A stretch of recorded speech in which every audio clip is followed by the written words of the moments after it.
Salam sejahtera, bersyukur kita kepada Tuhan dengan limpah kurnia-Nya. Kita dapat bersua muka dalam sesi ceramah pada hari ini. Ceramah saya pada hari ini bertajuk kepentingan pengambilan makanan seimbang. Pengambilan makanan yang seimbang, yang bersih dan berkhasiat adalah amalan pemakanan yang baik. Hal ini kerana makanan seimbang berupaya menjadikan badan kita sihat dan kuat. Otak kita turut menjadi cergas. Piramid makanan membantu kita makan secara seimbang mengikut kadar yang bersesuaian. Selain itu, kita juga akan mengenali kumpulan-kumpulan makanan seperti karbohidrat, vitamin, protein, dan juga lemak. Piramid makanan juga memberi maklumat yang tetap tentang contoh-contoh makanan berdasarkan kumpulan makanan tersebut. Misalnya nasi, roti, mie dan bijirin tergolong dalam kumpulan karbohidrat. Piramid makanan juga turut memberi panduan berguna tentang kadar pengambilan atau sukatan makanan yang bersesuaian untuk badan kita. Seseorang murid itu perlu banyak makan makanan daripada kumpulan karbohidrat untuk memperoleh tenaga. Selain itu, pastikan kita kurang mengambil makanan yang berlemak seperti kek, keju dan minyak.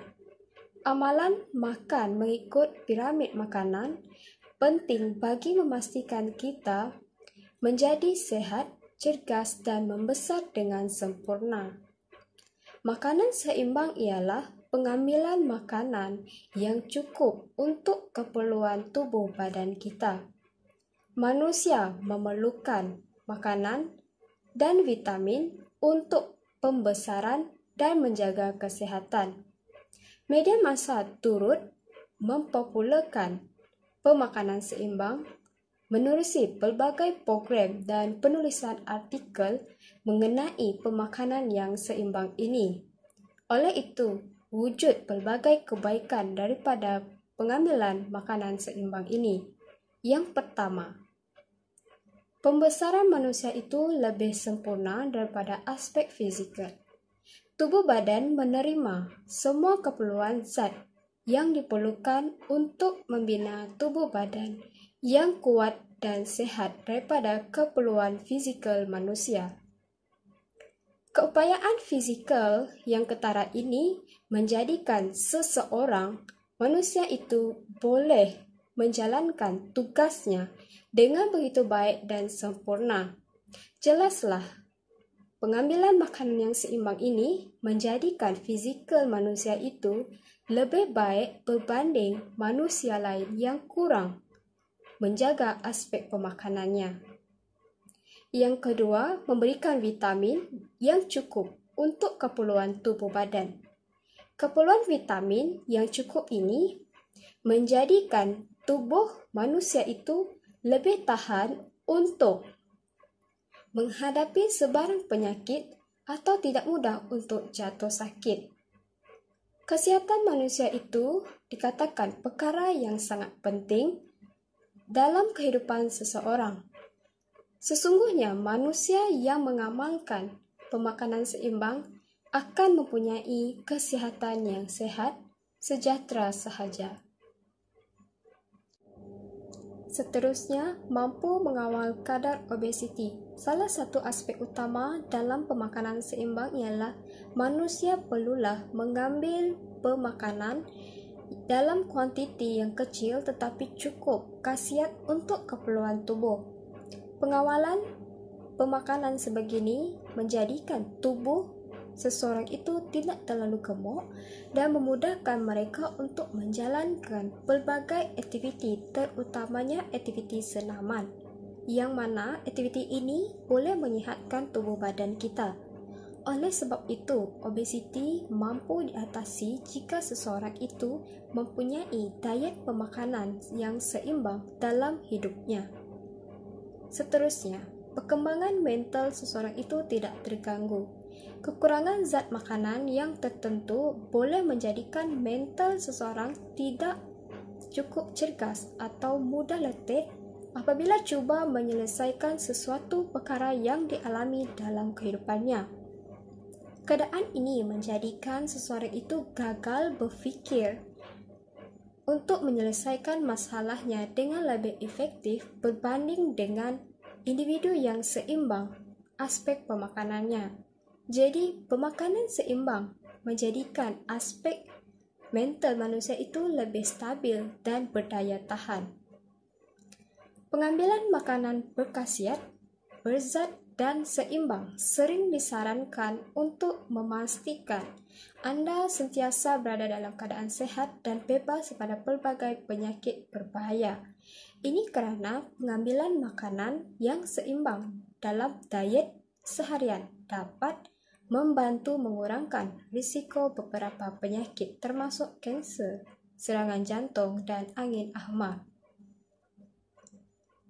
Antara penyakit berbahaya yang boleh diperolehi sekiranya tidak mengamalkan pemakanan yang seimbang ialah kanser.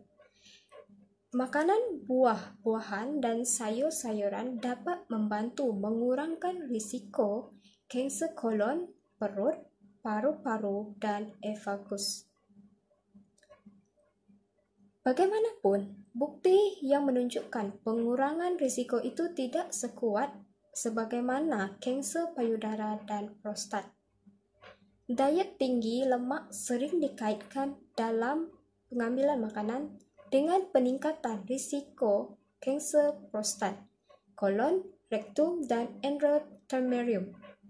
Bagaimanapun, diet tinggi lemak sukar dikaitkan dengan kanser payudara, tetapi ada bukti menunjukkan bahawa lemak tepu memainkan peranan penting dalam peningkatan risiko kanser.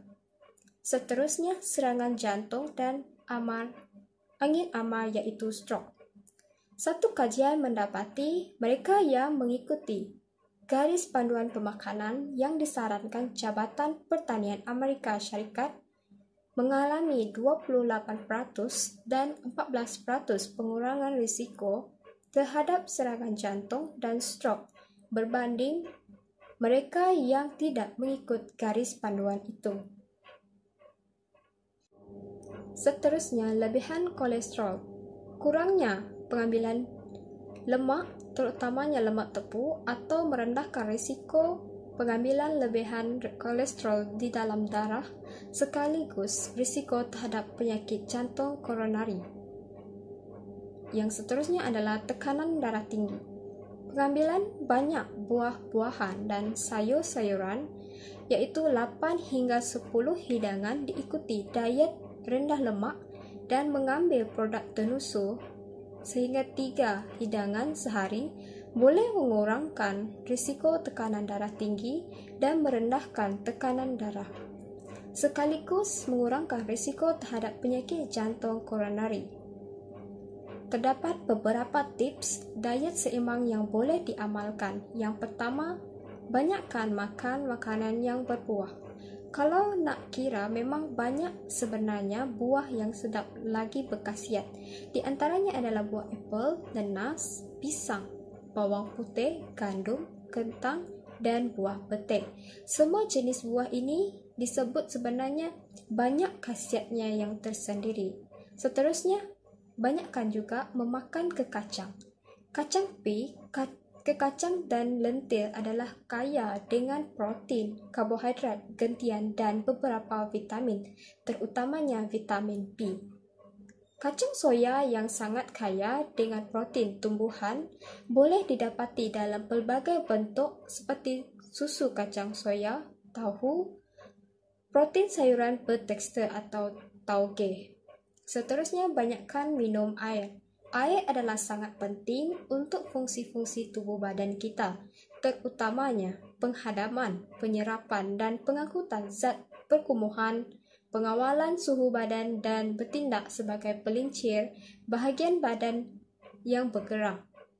Tubuh kita akan kehilangan lebih kurang 100/2 sehingga 21/2 liter air dalam satu hari melalui air kencing, tinja, peluh dan uap daripada paru-paru. Oleh itu, kita tidak perlu menunggu sehingga rasa dahaga untuk menggantikan cecah yang hilang dari tubuh badan kita.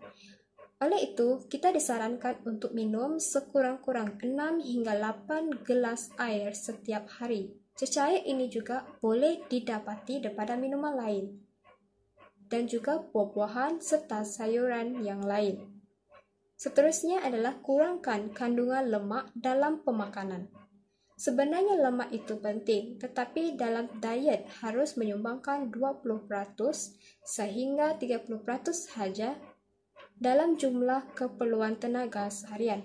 Jadi, kita harus elakkan pengambilan lemak yang berlebihan dengan memilih makanan yang rendah lemak dan kolesterol. Kemudian, menggunakan minyak masak dalam kuantiti yang sedikit sahaja. Tips yang kelima adalah kurangkan gula. Makanan yang diproses dan makanan manis seperti kek, coklat, dan ais krim mengandungi banyak gula yang memberikan sejumlah kalori tanpa khasiat makanan atau serat. Kehadiran gula juga menggantikan makanan yang berkhasiat dan menyingkirkan beberapa vitamin dan galian daripada tubuh badan.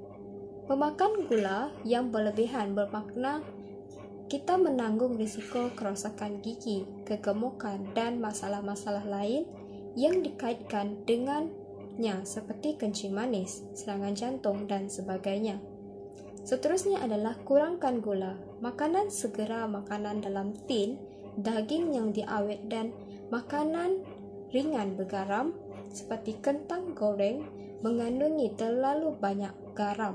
Memakan terlalu banyak garam boleh menyebabkan tekanan darah tinggi yang akhirnya boleh membawa kepada serangan jantung atau stroke.